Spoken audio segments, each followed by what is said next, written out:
morning, students. Chapter 11, Biodiversity and its Conservation. In the last class, we have discussed about what is biodiversity, concept of biodiversity, and levels of biodiversity, that is genetic diversity, species diversity, and community or ecosystem diversity. So once again I want to repeat. So what is biodiversity? Different varieties of living organisms including plants, animals and microorganisms are inhabiting the earth and making the world a beautiful place to live in. So the different varieties of living organisms is called as biodiversity, and each species is adapted to live in its specific environment. So this is about the meaning of biodiversity, and today we will discuss about the magnitude of biodiversity. So how can we measure the biodiversity? Means it can be measured by the number of species in a region at a given time. That is total number of species present in a region at a particular time. A current survey says that different species on the earth is around 8 to 9 million. However, we really don't know the exact magnitude of our natural wealth. So this is called as the taxonomic impediment. Still now, so far, 1.5 millions of microorganisms, animals and plants have been described. So 1.5 millions of species have been so far discovered, and each year about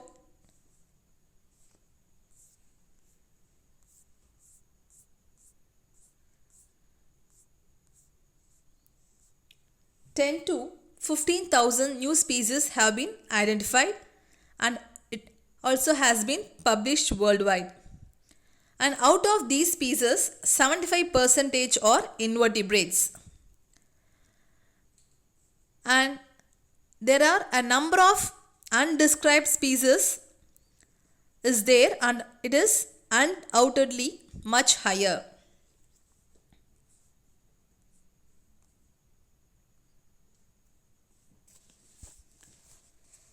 So India is very rich in terms of biological diversity due to its unique biogeographical locations.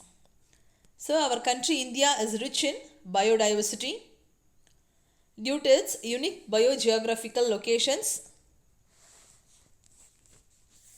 Then diversified climatic conditions. In India you can able to see the diversified climatic condition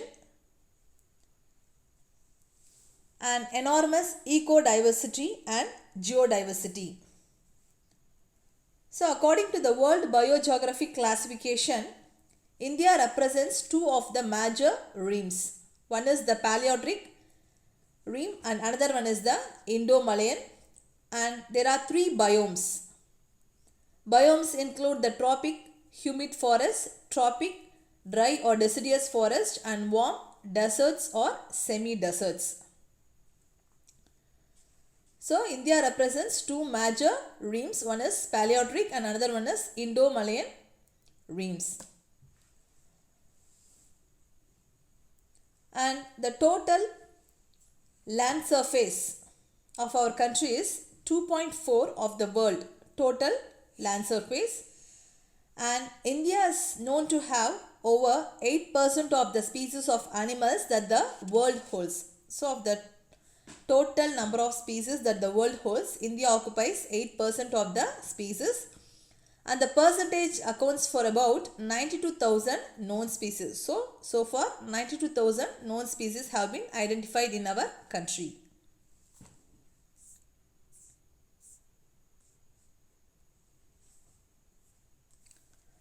And if you take our country, India is the 7th largest country in the world in terms of area, and it has a variety of ecosystems, biomes with its varied habitats. So we can able to find different varieties of habitats such as hills, valleys, plateaus, seashores, mangroves, estuaries, glaciers, grasslands and river basins. So all these different types of ecosystem you can able to find in our country. It also reflects different kinds of climates. So in our country we can able to see different kinds of climate, and also when compared to other countries, our countries has a favorable climatic conditions when you compare with the other countries, so that it favors for the biodiversity. So it reflects the different kinds of climates, precipitation means rainfall, temperature distribution, river flow and soil. And India is one of the 7 mega-diversity countries of the world and has 10 biogeographic zones with characteristics, habitat and biota.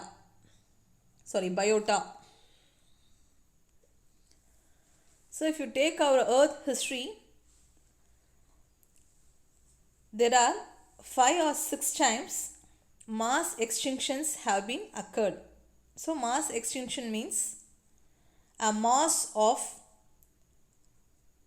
living organisms have been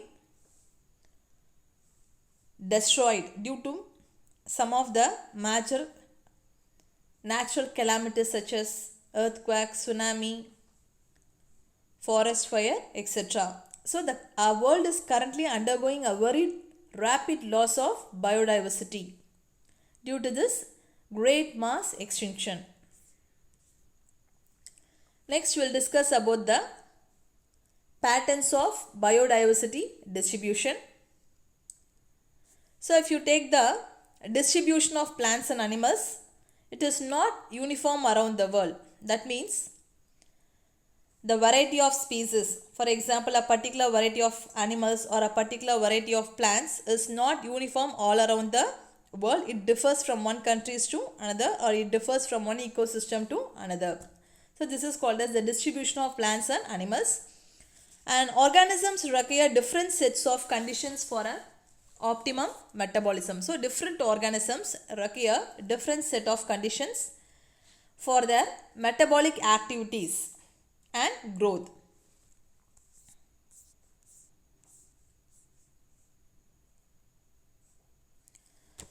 So within this optimal range, that is habitat, a large number and type of organisms are likely to occur, grow and multiply. So if the optimal range of habitat, a large number of and type of organisms are likely to occur and they grow and multiply. So the habitat conditions are determined by their latitudes and their altitudes. Next we will discuss about the latitudinal and the altitudinal gradients. So what is latitudinal gradient means? It is the distance from the equator. So it is the distance from the equator is called as the latitudinal gradient. And what is altitudinal gradient means? It is the distance from the, or the, not the distance, that is the elevation from the sea level. Altitude means it is the elevation. How high it is from the sea level, that is called as the altitudinal gradient.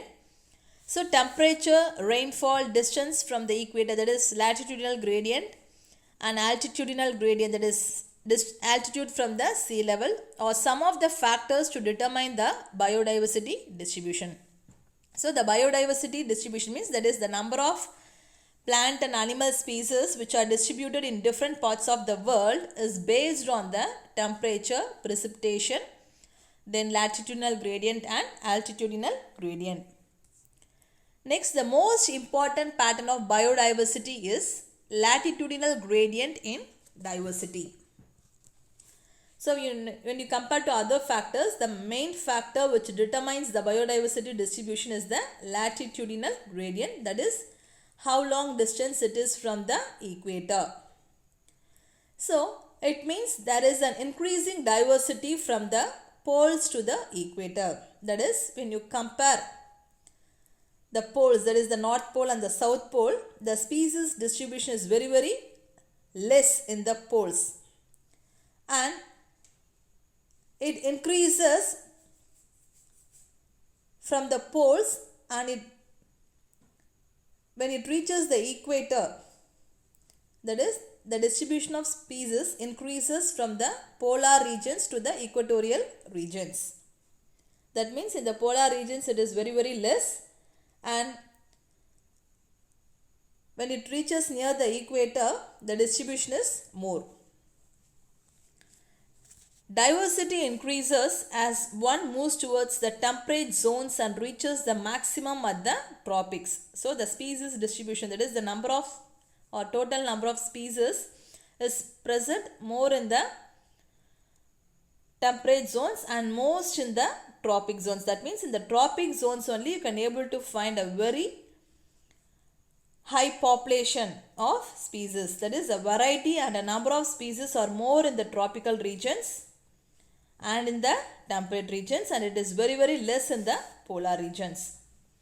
Thus, the tropics harbor more diversity than the temperate or the polar regions. So, when you compare all these three, it is very less in the polar and it is more in the temperate regions, and it is most in the trophic regions, especially between the latitudes. So, the species diversity is more in the latitudes, that is 23.5 degree north and 23.5 degree south, that is Tropic of Cancer to the Tropic of Capricorn. You can able to see the more variety of species. So why it is very, very less in the polar regions means, in the polar regions harsh climatic conditions prevail for most of the year. So most of the year the polar regions has a very harsh climatic conditions. And if you take the temperate regions, harsh conditions exist only during the cold season. That is, only during the winter season the temperate zones has a harsh condition, but the polar regions throughout the year it has a harsh condition. So only the number of species is very less during the or in the polar regions. Colombia, that is an example. Colombia, located near the equator, has nearly 1400 species of birds, while New York at 41 degree north has 105 species, and Greenland at 71 degree north has 56 species. So, because Colombia is located near the equator, the number of species, that is the number of species of birds is 1400. But when it reaches the near the polar regions, that is mainly the New York and in the Greenland, the number of species is in New York is 41 degree north. New York, which is located 41 degree north, has 105 species, and the Greenland located at 71 degree north has 56 species. So this less number of species is because it is very near to the polar regions. But Colombia is located near the equatorial region, hence the number of species also here more. And India, with much of its land area and the tropical latitudes, it is home for more than 1200 species of birds. Why India has a variety of different species, that is why India is rich in biodiversity means, that is much of the land area of India is located near the tropical latitudes, that is more area is located in the tropical latitudes, hence it forms a home for more than 1200 species of birds and also different varieties of other species. Thus it is evident that the latitude increases the species diversity. So from this we come to know that latitude forms one of the major factors in the species diversity. Then decrease in species diversity occurs as one ascends a high mountain due to drop in temperature. So when you compare with the plain region, the number of species is less in the, that is high mountain region, because the temperature will fall. That is, it decreases at 6.5 degree Celsius per kilometer mean, that is sea level. When you compare with the sea level, the temperature decreases 6 degrees Celsius per kilometer when you reach the mountain. The reasons for the richness of biodiversity in the tropics are, so what are the reasons for the richness of biodiversity in the tropical regions are, because in the tropical regions, warm tropical regions between the Tropic of Cancer and Capricorn. Tropical region means mainly it is located between the Tropic of Cancer and Capricorn. So, on either side of the equator possess congenital habitats for living organisms. So, this place mainly favors a favor habitat for the living organisms to survive. So, this region harbor a variety of or larger number of species. Next is the environmental condition. The environmental conditions of the tropics are favorable not only for speciation but also for supporting both variety and also number of organisms. So, this tropical environmental condition favors not only for the speciation but also it supports different varieties of species, and also the total number of organisms present here are more when compared to the temperate and in the polar regions.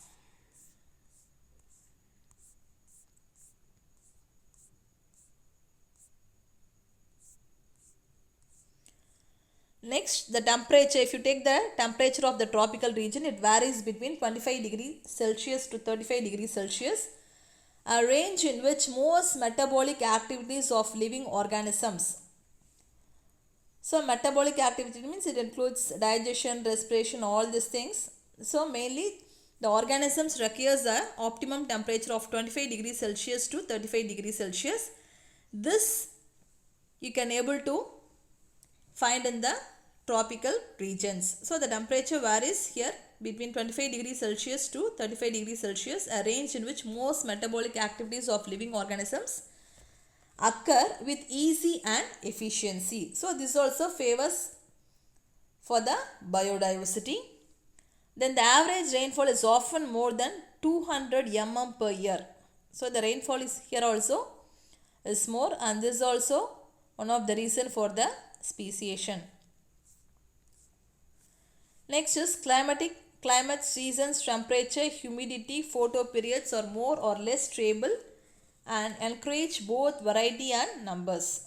So, the tropical regions, the climate season, temperature, humidity all are in a medium, that is it is more or less stable and encourage both variety and numbers. Then rich resource and nutrient availability is more in the tropical region. This also favors for the biodiversity. So, now we have seen the reasons for the richness of biodiversity in the tropics. So, the reasons are, first is warm region, that is the tropical regions are warm and mainly it is located near the Tropic of Cancer and Capricorn. Next, the environmental conditions also here favor. Then the temperature also optimum temperature, that is 25 degrees Celsius to 35 degrees Celsius, and rainfall also more than 200 mm per year, and the climate, resource, seasons, temperature, humidity all are favor for this biodiversity, and rich resource and nutrient availability. Okay students, till this we conclude our topic. Go through this topic. Thank you.